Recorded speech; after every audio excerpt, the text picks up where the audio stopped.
noite a todos. Que a paz do Cristo esteja conosco. Meus irmãos, esse tema, Lei da Adoração, ele está contido no Livro dos Espíritos, onde nós vamos encontrar as leis divinas. E nós vamos ver aqui que elas estão divididas em 10 partes. E nós vamos hoje comentar sobre a lei da adoração. Dentro dessa lei da adoração, Kardec, ele começa a fazer uma análise muito importante, muito detalhada, muito educativa do que representa adorar. Então ele começa com uma questão, perguntando aos espíritos sobre em que consiste a adoração. E os espíritos nos dizem: na elevação do pensamento a Deus, pela adoração, o homem aproxima sua alma de Deus. Então aqui os espíritos já nos dizem que adorar é elevar o nosso pensamento ao Pai. E dessa forma, no momento em que nós elevamos o nosso pensamento ao Criador, ao nosso Pai, nós nos aproximamos dele. Nós novamente reatamos o nosso laço de criatura com o Criador. Eu vou me utilizar nesse momento do Novo Testamento, da tradução do Haroldo Dutra Dias, a partir do grego, e da passagem em que Jesus vai até a Samaria e lá ele tem um encontro com a mulher samaritana. Jesus, ele estava saindo da Judéia nesse momento em direção até a Galiléia, e no meio do caminho tem a Samaria. Como o trajeto é muito longo, Jesus, os apóstolos e os discípulos, eles fazem uma parada naquela região.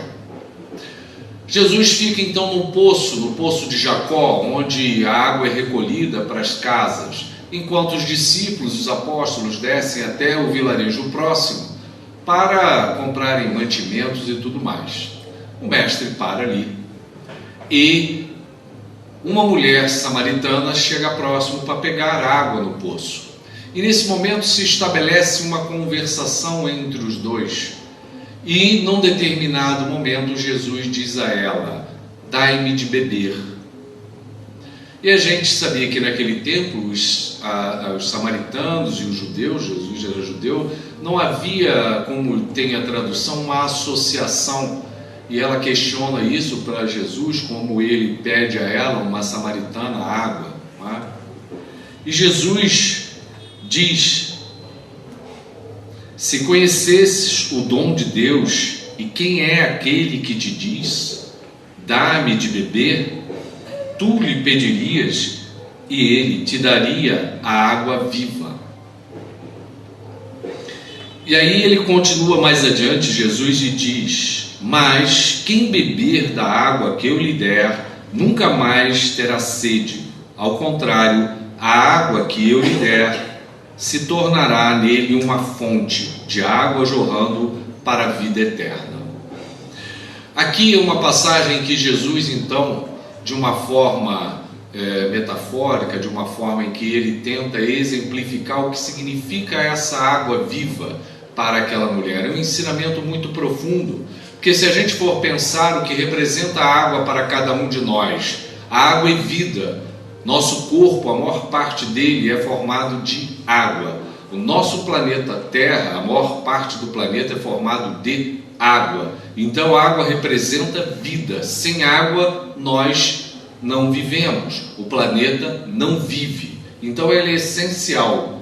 Mas Jesus acrescenta uma questão importante, que é a água viva. E ele diz justamente que essa água se tornará uma fonte de água jorrando eternamente. Quer dizer, quem beber desta fonte, quem conseguir absorver o que está ali dentro, vai ter dentro de si uma fonte eterna jorrando.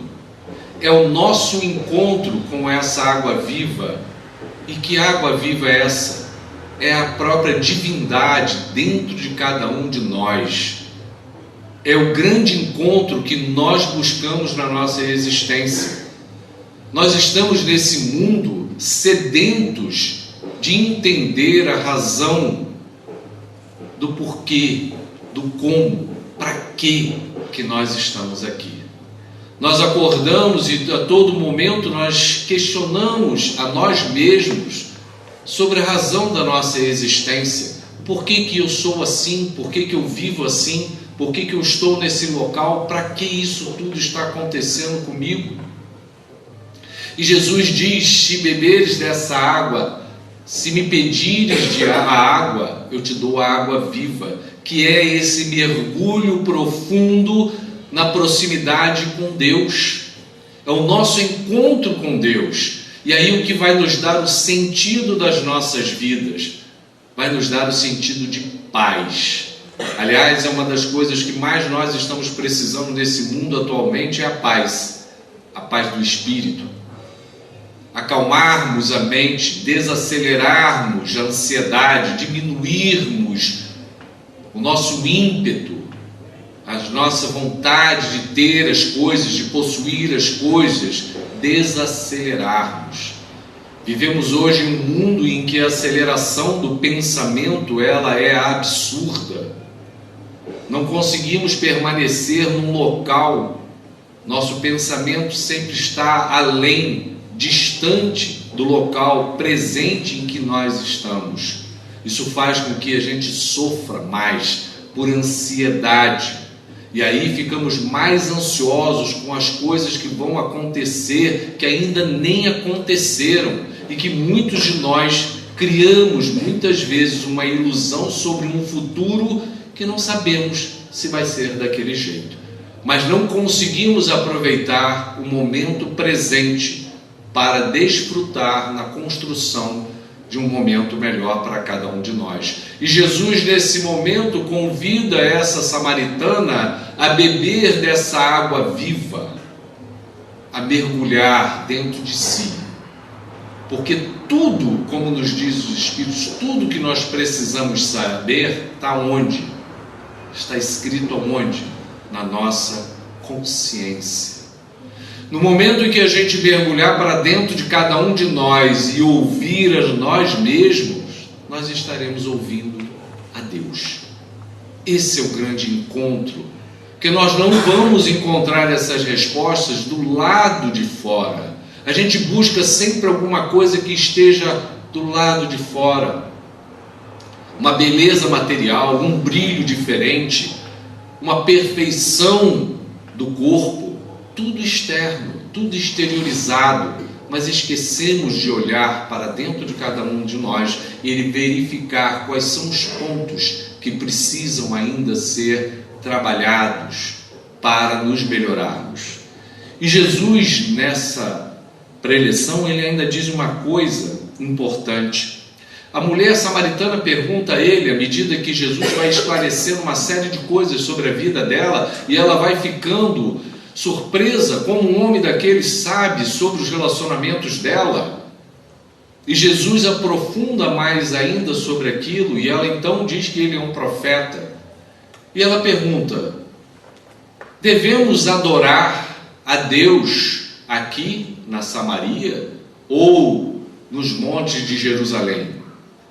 E Jesus traz um esclarecimento importantíssimo. Ele diz: mas vem a hora, e é agora, quando os verdadeiros adorarão ao Pai em espírito e verdade.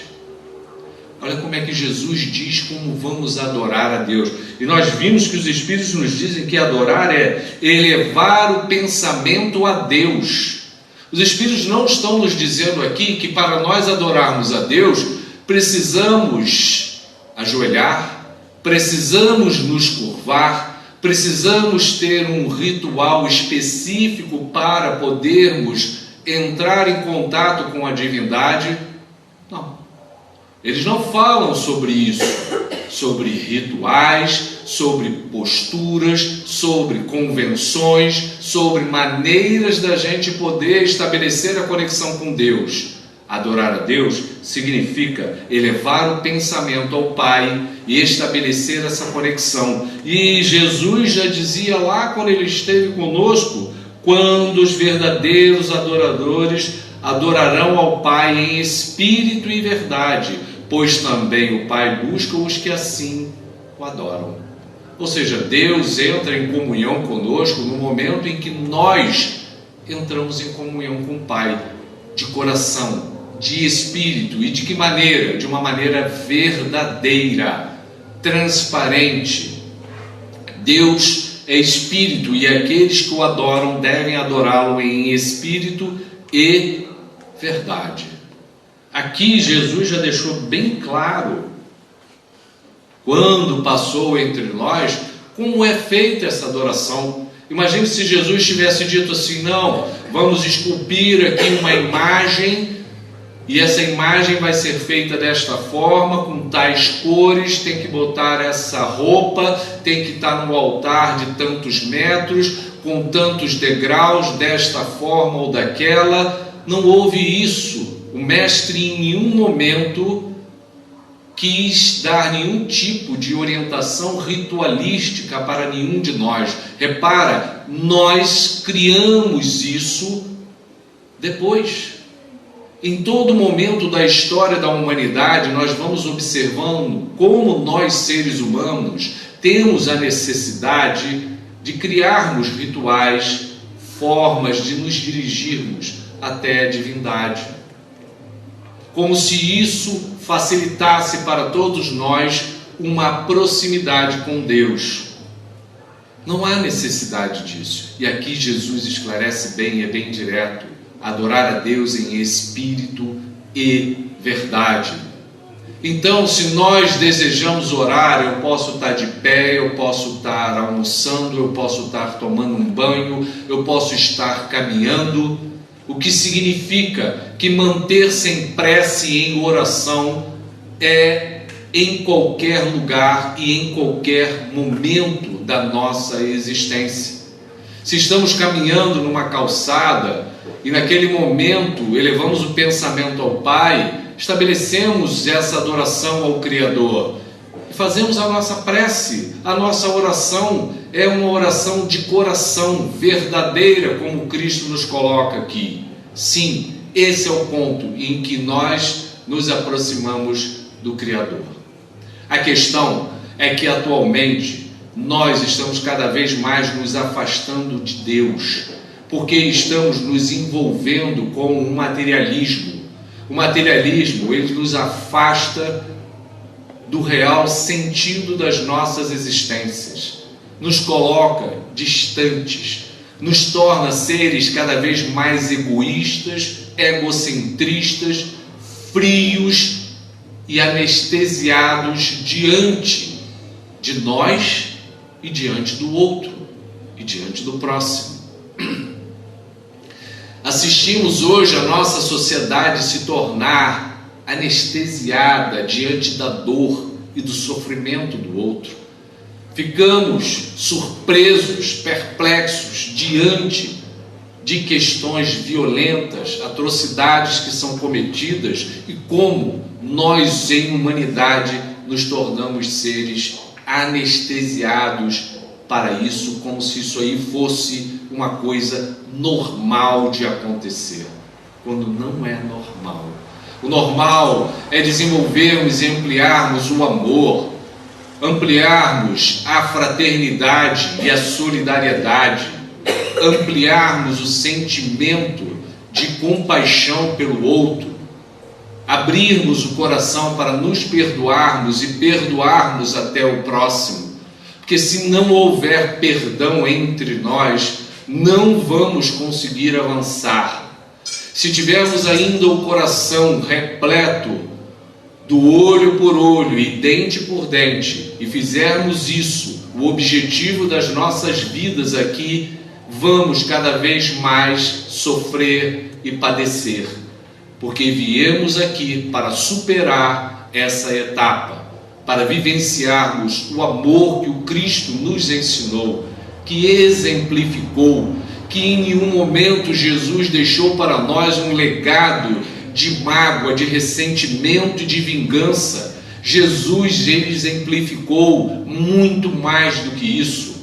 Mostrou para nós que devemos perdoar, amar, para que realmente possamos nos libertar. E nesse momento, nós estamos adorando a Deus. É o momento em que em comunhão nós estabelecemos o nosso pensamento ao Pai. O pensamento de amor, o pensamento de compaixão, o pensamento de união. Quanto mais nós nos integrarmos ao caminho que o Cristo pautou, mais nós vamos nos tornando um só dentro desse grande universo. Um só. Não vamos perder a nossa identidade, nem a nossa individualidade enquanto espíritos, mas retornaremos com a certeza total de que somos um só com o todo. Quando a gente se afasta, gente, quando a gente se distancia, é uma sensação muito ruim que a gente fica dentro do coração. É aquela sensação que nós temos várias vezes enquanto estamos encarnados, quando a gente se afasta de Deus, que a gente fica confuso. A gente fica com a mente perturbada. A gente não sabe para onde a gente vai, se eu vou para cá, se eu vou para lá, se eu vou para acolá. É aquele sentimento de vazio, como se eu tivesse perdido o chão. Quando a gente se aproxima de Deus e a gente estabelece uma conexão por uma oração, por uma prece, por um trabalho cristão em que a gente se empenhe com o coração doando-se realmente, não esperando alguma coisa em retorno, não esperando que as pessoas reconheçam alguma coisa daquilo que nós estamos fazendo, mas simplesmente fazer, realizar, mas que seja realizado com amor. A coisa mais simples que seja do mundo, nós estaremos em plenitude com o Criador. Aí o coração da gente se enche, a oração ela fica cheia e repleta, e aí a gente sente que a gente pertence a esse universo e se sente muito bem. Nos dá aquela sensação de saúde, de vida, de sentido maior para tudo que nós estamos realizando aqui. Não há por que duvidar disso. A gente vai ficando doente espiritualmente depois do nosso corpo, porque a gente se afasta de Deus. A gente se volta para dentro da gente achando que nós já sabemos tudo, que nós sabemos muito bem qual o caminho que eu tenho que seguir. Nós não sabemos. Nós precisamos ter a sabedoria de dizer a Deus: Senhor, eu estou aqui sob a tua orientação e a tua determinação, e me entrego a ti, ó Pai, e que possa eu realizar o melhor de mim, por mim e pelo próximo. Me coloco à disposição para poder enfrentar aquilo que venha a ser colocado na minha encarnação. Aí sim, eu estou à disposição, como um servo do Senhor, a realizar tudo aquilo que precisa ser realizado. Eu estou em adoração a Deus. Eu estou em conexão, em ligação forte, intensa com o Criador.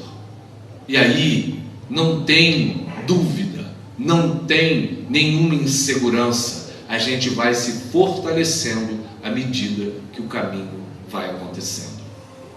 Agora, isso se processa de uma maneira rápida? De maneira nenhuma. Por isso temos várias encarnações, para que através de um processo de autoconhecimento progressivo e degrau a degrau a gente possa conhecer a nós mesmos e assim podermos fazer as modificações necessárias. Mas o importante é que a gente pense, que a gente reflita. Kardec foi um dos maiores pensadores que nós já tivemos. Essa codificação da doutrina, se nós formos ver, foi uma obra monumental.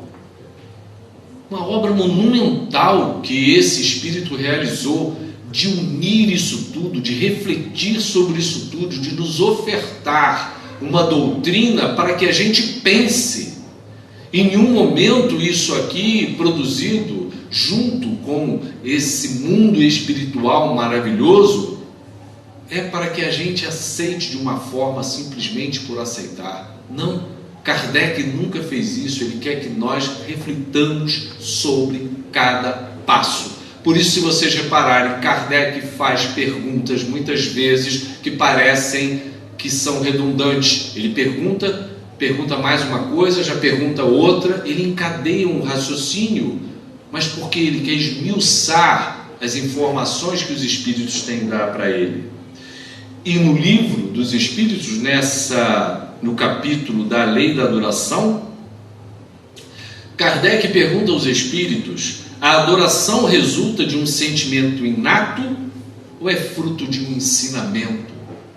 Será que esse sentimento que eu estou falando aqui, que nós temos em relação ao Criador, criatura e Criador, esse sentimento, o que é um sentimento de pai e filho, mãe e filho, ou seja, esse sentimento é uma coisa que já vem comigo ou eu crio isso depois? Não. A gente já traz sentimento inato como o da divindade. A consciência da sua fraqueza leva o homem a se curvar diante daquele que o pode proteger. A gente já nasce com isso, a gente já nasce com o inato, sabendo que tem um Criador nosso e a nossa necessidade de nos aproximarmos desse Criador. Quer ver uma coisa mais simples? Nós estamos nessa caminhada enquanto seres encarnados aqui. Uma das grandes questões que nos levam ao sofrimento é justamente nós estabelecermos desentendimentos com outras pessoas, brigarmos, nos desentendermos, não é? Criarmos sofrimento um para o outro, pararmos de falar com uma pessoa ou outra. Isso vai e continua em encarnações e encarnações. E no mundo espiritual, espíritos como nós estão aí vagando em sofrimento, sentindo raiva, ódio, uma série de sentimentos tão ruins, tão destrutivos em relação a outros espíritos encarnados ou que estão livres. Enquanto nós não resolvermos isso, a gente não avança. Então a gente acha que a gente se desentende com uma pessoa, não gosta de uma pessoa, briga com uma pessoa, fala uma série de coisas equivocadas para o outro num momento de desequilíbrio, num momento de desarmonia, e acha que falou, está tudo resolvido, vira as costas, nunca mais fala com ela, cada um segue o seu caminho e aí acabou. Não acabou. Abriu-se ali um espaço que vai precisar, em algum momento, de uma reharmonização. É uma ferida que se abriu. Essa ferida aberta vai precisar de uma reharmonização perante as leis divinas, porque senão vai ficar uma falha, vai ficar uma falta, vai ficar alguma coisa que não está resolvida dentro da pessoa e do outro, seja espírito encarnado ou não. Por isso é que muitos espíritos que já avançaram muito, que já estão numa escala evolutiva lá na frente, precisam muitas vezes retornar para estender a mão para outros que ficaram atrás, mas que pertencem à história dele. Ele não consegue avançar enquanto o outro que está lá embaixo não for acolhido, não for socorrido. Jesus, que não tinha mais nenhum tipo de necessidade nesse sentido, antes de ascender, socorre Judas no momento do sofrimento final de Judas, ao ter traído Jesus, cometido suicídio e estar padecendo. Jesus desce, acolhe, traz o amor dele, acalma Judas. Ou seja, o mestre podia ter ascendido, mas um espírito puro, evoluído, vai e acolhe o outro. E assim somos nós. A gente vai ainda ter o ir e vir, não só por conta da gente, mas por conta também de podermos estabelecer equilíbrios ainda dentro do universo, com tantos quantos aqueles que nós tenhamos estabelecido problemas, desentendimentos, desequilíbrios. Então, como disse Jesus, para que a gente possa então estabelecer novamente um entendimento, um acordo, o perdão com o nosso adversário enquanto nós estamos a caminho. Por isso que Jesus falou aquilo, não é? Vai até o teu irmão que você está em desavença, o seu adversário, e se entende com ele enquanto você está no caminho, porque isso é melhor do que você ficar sofrendo com raiva, com ódio, com sentimento de vingança em relação ao outro. É uma coisa muito ruim e que adoece a gente, espiritual e fisicamente. Aí os espíritos falam justamente da adoração exterior, e aí eles dizem para Kardec que a verdadeira adoração é a do coração, como Jesus diz, que a adoração a Deus é em espírito e verdade. Em todas as vossas ações lembrai-vos sempre de que o Senhor vos observa. E Kardec faz uma pergunta muito interessante. Ele pergunta se a adoração em comum é preferível do que a adoração individual. Aqui a gente vê, ele pergunta, será que é melhor nós estabelecermos essa conexão com Deus de uma forma coletiva, de vários seres, ou é melhor que seja individualmente? E os espíritos esclarecem uma coisa que é o bom senso. Depende o que a conexão com Deus? De qualidade e não de quantidade. Isso é a coisa mais importante. O que adianta eu ter 100 pessoas que se juntam, dão as mãos, vamos elevar o pensamento a Deus, vamos fazer uma oração e cada um está pensando numa coisa diferente, não está ligada, não está conectada, não está em harmonia? O que está adiantando isso? Porque elas não estão encontrando uma organização de pensamento e espiritual adequada em direção ao Criador. O que adianta eu ter 100 pessoas que não estão harmonizadas no pensamento e no sentimento? Mas se eu tiver de repente 5 que estejam harmonizadas com o coração em direção a Deus, rogando ao Pai a paz, o equilíbrio, a harmonia, a saúde, vibrando para si, vibrando para a coletividade, tem muito mais valor. Então os Espíritos nos vão esclarecer que não é a quantidade que tem importância, mas a qualidade. Por isso é que não tem tanta importância você fornecer determinados padrões de orações ou de preces. Existem preces já prontas, a gente conhece o Pai Nosso, a Ave Maria, tem um valor enorme, tem a sua importância enorme, mas se não for proferida com o coração, de nada vai valer. Tem muito mais valor você fazer uma prece curta, pequena, com palavras simples, do fundo do seu coração, do fundo do seu espírito em direção a Deus, do que você falar um salmo inteiro, mas da boca para fora. Então os Espíritos vão falando sobre isso aqui o tempo todo. Adorar a Deus não pode ser para fora, não pode ser no exterior, não pode ser por convenções, não pode ser por posturas, por ritualísticas. A gente precisa fazer isso do íntimo de nós mesmos, agradecermos, pedirmos, louvarmos, como aqui os Espíritos nos explicam isso. E em sequência, justamente, ele pergunta a Kardec aos Espíritos sobre a prece. Qual o caráter geral da prece? Né? Qual o caráter? Para que serve a prece, afinal de contas? Tem algum valor a prece? Tem eu ficar sentado, elevando meu pensamento a Deus, ficar orando? Tem isso valor? Você vê como Kardec pergunta tudo. Parece óbvio para a gente. Não, a prece tem valor, é óbvio. Para que Kardec está perguntando isso? Isso é uma coisa mais óbvia. Mas Kardec, vocês têm que entender que ele está codificando uma doutrina. Então ele vai esmiuçando item por item, para poder ficar bem claro para quem for estudar isso aqui, o sentido de cada questão. Então ele pergunta, qual o caráter geral da prece? Aí os Espíritos respondem, a prece é um ato de adoração, que a gente viu lá, é a nossa ligação com Deus. Orar a Deus é pensar nele. Quando eu estou rezando, eu estou pensando no meu Pai, em quem me criou. Eu amo Ele, deixa eu pensar nele. É aproximar-se dele. Eu estabeleço uma conexão com o Criador. Eu estabeleço uma conexão com quem me fez. Com amor, Ele nos criou.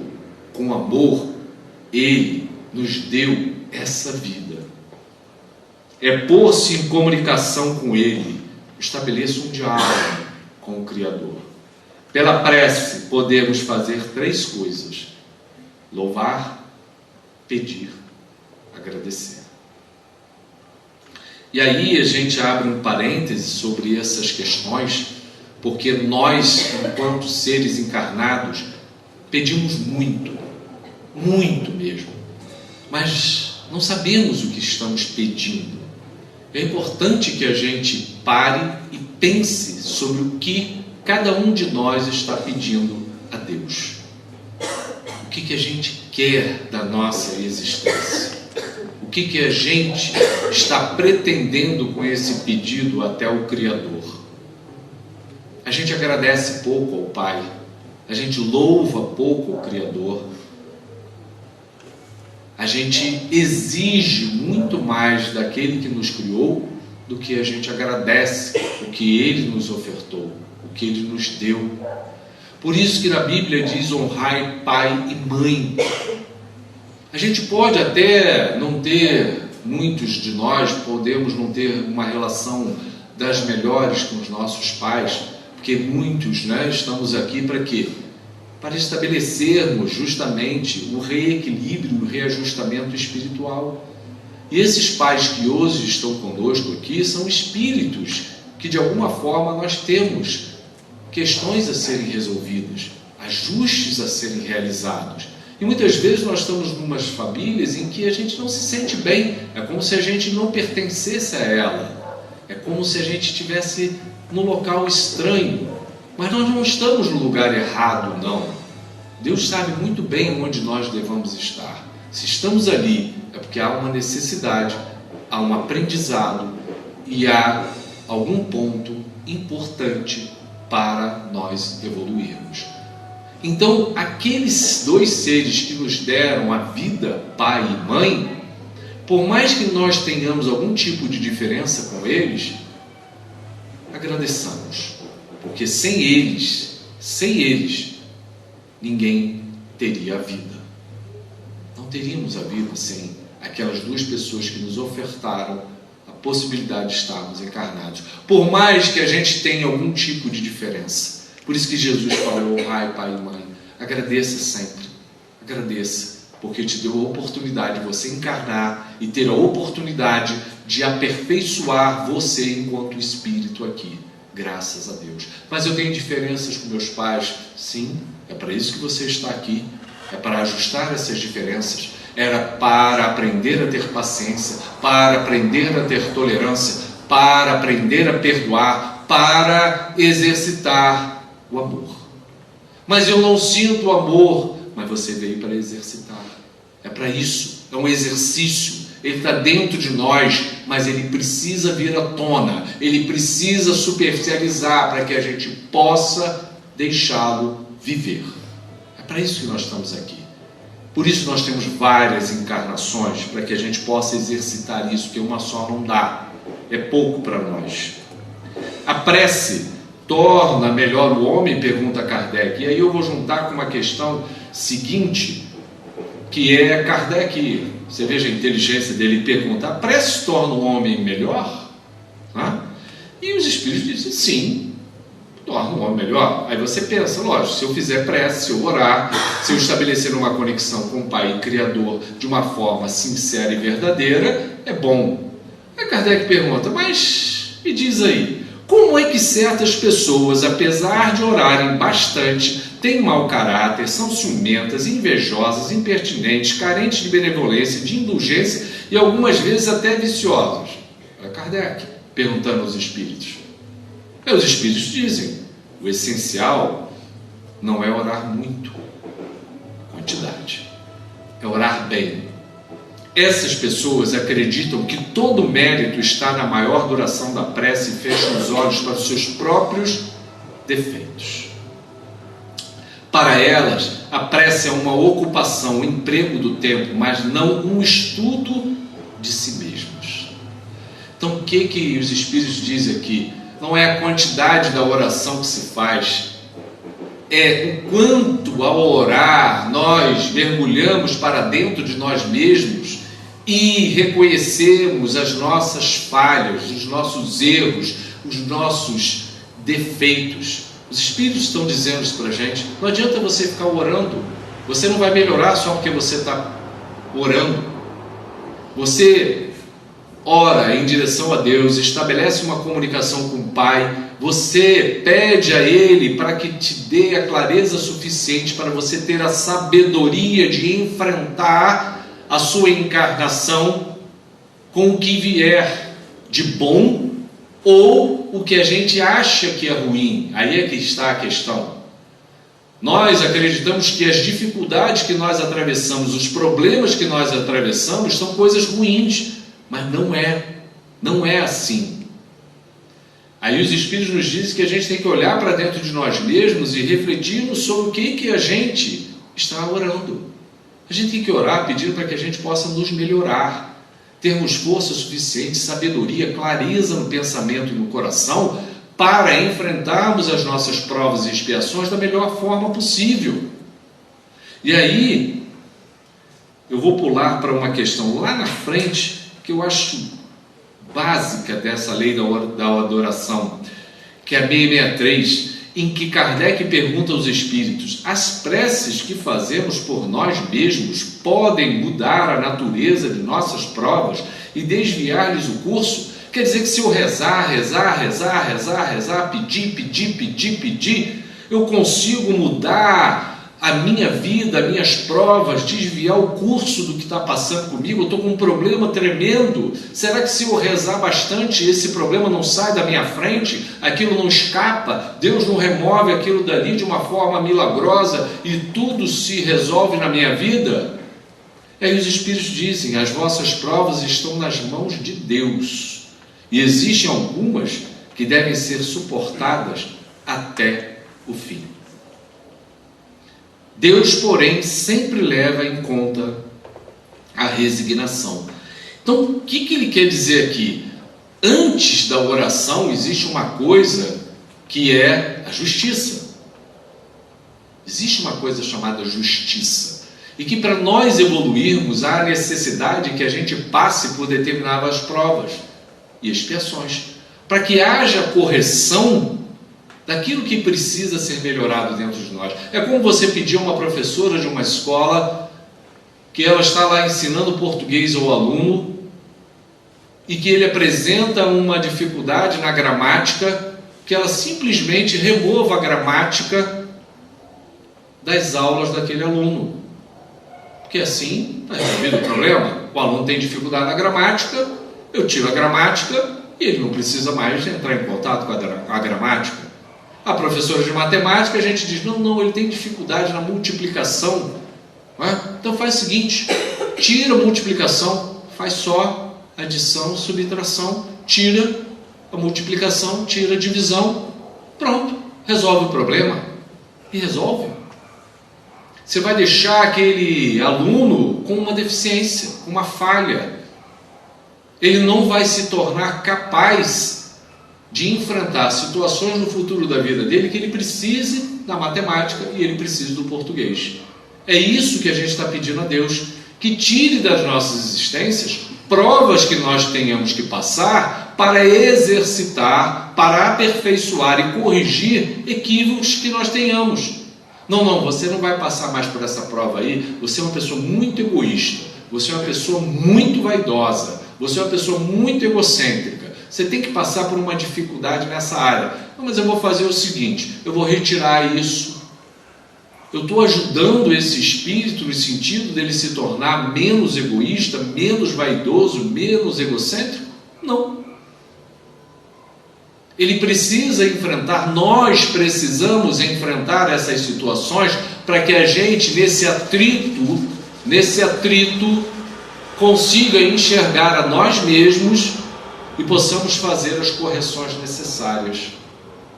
Não é Deus que vai fazer as correções necessárias. Jesus não fez nenhuma correção de ninguém. Jesus não corrigiu, porque ele não julgou ninguém. A doutrina espírita não nos propõe julgar ninguém. É o grande erro que nós temos. E aí, como nós vamos julgar o próximo se nós temos uma série, um monte de erros, de equívocos, de imperfeições? Como é que a gente vai julgar o outro? Mas a gente julga, né? A gente critica, a gente censura. A gente está toda hora vendo um defeito que a outra pessoa tem. A gente consegue ver isso bem no outro, mas a gente tem uma dificuldade para enxergar o que está dentro de nós. A gente não vê. E aí, os Espíritos nos dizem que muitas provas que nós temos que passar, elas precisam ir até o fim, para que tenham o valor necessário, para que a gente, pelo nosso esforço, alcance o benefício daquele aprendizado. Mas Deus, segundo os Espíritos, leva muito em consideração a nossa resignação. E o que é resignação? Resignação é eu simplesmente abaixar a cabeça e aceitar tudo? Não. Resignação é muito mais do que isso. É o compreender, é uma compreensão íntima minha. Eu estou compreendendo que o que eu estou atravessando é importante para a minha evolução. E como tal, seja bom ou seja ruim a minha visão, ela é importante para mim. E, portanto, eu vou aceitá-la. É se entregar com clareza do que está acontecendo. A gente tende a ser revoltado, a gente se revolta diante das situações. A gente quer esbravejar, brigar, dizer que não vai fazer, que eu tenho meu jeito, o meu jeito é melhor, eu vou fazer dessa forma. A gente está brigando com a gente mesmo. A gente só está adiando a mudança nossa. Se não acontecer agora, Deus não tem pressa. Não há nenhuma pressa no universo. O tempo é uma questão relativa. Se ele é relativo, hoje, amanhã ou depois, nós teremos que enfrentar a situação. Por que alguns espíritos já estão lá na frente e que foram criados junto com a gente? É porque eles se dispuseram a enfrentar as mesmas situações que nós de uma maneira direta, sem atalhos. E aí, já foram lá para frente. A gente quis criar atalhos. E aí nós estamos ainda aí nessa luta diária com a gente mesmo para nos melhorarmos. E a gente não sabe quanto tempo mais nós estaremos ainda aqui, que não existe limite. Quantas encarnações nós temos que vivenciar para poder passarmos para um estágio outro de evolução? Não existe isso. Não existe essa quantidade estabelecida. Cada espírito vai traçar a sua jornada. O que existe é uma lei do progresso, na qual diz que nós estamos a caminho de nos tornarmos seres puros. Isso não tem jeito. Mais dia, menos dia, com mais rebeldia, mais revolta, não importa, com mais ou menos resistência, vamos todos sermos levados ao progresso. Uns mais rápido, outros mais lentos.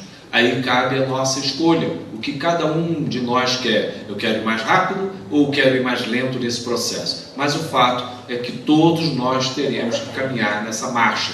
A gente cria resistência, mas não tem como impedir que isso aí aconteça. E os espíritos, eles continuam nessa questão.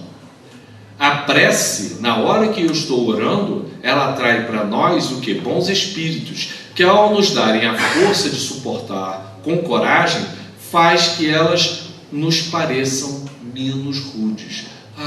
Então a prece tem uma função muito importante também. Ela não desvia de nós a nossa tarefa, a nossa missão, o objetivo que nós temos aqui, mas a prece nos ajuda a nos dar força, energia suficiente para enfrentarmos a ela com mais firmeza, e atrai para nós o quê? Bons espíritos. Os bons espíritos, se aproximando de nós, nos sustentam, nos dão suporte para que a gente consiga caminhar e atravessar aquele momento difícil com mais o quê? Lucidez, com mais calma, com mais tranquilidade. É ruim quando a gente está enfrentando uma prova, uma doença no corpo físico, uma doença dentro da família e a gente está desesperado. É ruim quando a gente vê pessoas que estão enfrentando doenças ou estão enfrentando doenças dentro da família, que você encontra a pessoa num desespero enorme, descontrolada, desequilibradas, desarmonizadas. Elas sofrem muito mais, a gente sofre muito mais quando a gente se coloca nessa posição, porque a gente se desespera, e na hora que a gente se desespera, a gente não encontra o centro nosso de harmonização e perde o contato com Deus. E aí o mundo espiritual que está à nossa volta, nossos guias, eles estão ali, os nossos espíritos protetores, os nossos amigos espirituais, eles estão em torno de nós. Mas eles só podem se aproximar mais intimamente se nós estabelecermos uma conexão, uma sintonia mental e emocional com eles. Se eu estou me distanciando porque eu estou ficando angustiado, desesperado e muitas vezes revoltado com Deus, quantos de nós não passamos situações difíceis na vida e dizemos que estamos afastados de Deus, que não acreditamos mais na existência de Deus, que Deus não existe, porque se Deus existisse, Deus não teria deixado tal ou qual coisa acontecer? A gente escuta isso a todo momento, somos nós que dizemos isso, porque diante de uma prova difícil, trabalhosa, a gente se revolta, a gente se rebela, a gente só acredita que aquilo pode acontecer com o outro, mas com a gente, nunca. A gente não admite que determinadas situações aconteçam com a gente, mas é com a gente que vai acontecer. É com a gente que vai acontecer. E aí sim, é o momento em que nós cristãos vamos dar o testemunho de fé nossa. É esse momento que nós vamos dar o grande testemunho da fé. É na hora que a prova, a expiação chega na sua forma mais dura, mais contundente, é o momento em que nós vamos ser colocados à prova para ver como está o nosso aprendizado até aquele momento. É para isso, esse enfrentamento nosso conosco, para ver se a gente atingiu realmente aquele conhecimento a nível e entendimento a nível espiritual. E os espíritos, eles nos dizem: Deus não pode mudar a ordem da natureza, o sabor de cada um. Ou seja, eu peço, Deus tem que fazer o que eu acho que tem que fazer, da maneira que tem que fazer, eu estou precisando, Deus, será que você não entende que eu estou passando muita dificuldade, que as coisas estão difíceis, podia acontecer isso, aquilo outro? Não. Deus não vai ficar mudando o caminho das coisas porque eu estou exigindo alguma coisa dessa. Olha o egocentrismo, olha eu acreditando que eu sou o centro de tudo e portanto eu mereço que as coisas sejam do meu jeito, da minha maneira, da minha forma. Nós somos muito arrogantes, muito autoritários. A gente precisa abaixar no sentido de nos colocarmos numa posição de humildade, porque senão a gente não vai aprender o que precisa ser aprendido com esse ensinamento. Porque aquilo que é um grande mal do vosso ponto de vista mesquinho e do da vossa vida efêmera é quase sempre um grande bem na ordem geral do universo. Olha o que os espíritos dizem. O que parece para a gente um grande mal, né, é do nosso ponto de vista mesquinho, e é mesmo, nós somos seres mesquinhos, e de uma vida efêmera, porque é muito pequena a nossa vida aqui, muito rápida, perante o todo o universo. Nós somos tão mesquinhos, tão pequenos, e nós nos achamos tão grandes que a gente não entende que nós pertencemos a um universo, e que a gente, no momento que a gente faz o bem ou o mal, a gente está colaborando ou não com o crescimento do todo. É coletivo isso.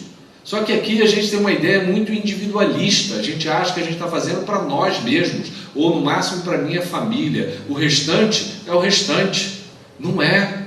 A gente pertence a um universo. Na hora que eu faço algo de bom ou de ruim, é tudo para um todo. E isso está sendo registrado no universo inteiro. Por isso que é importante a gente raciocinar nesse sentido. Além disso, de quantos males o homem não é o próprio autor, pela sua imprevidência ou pelas suas faltas.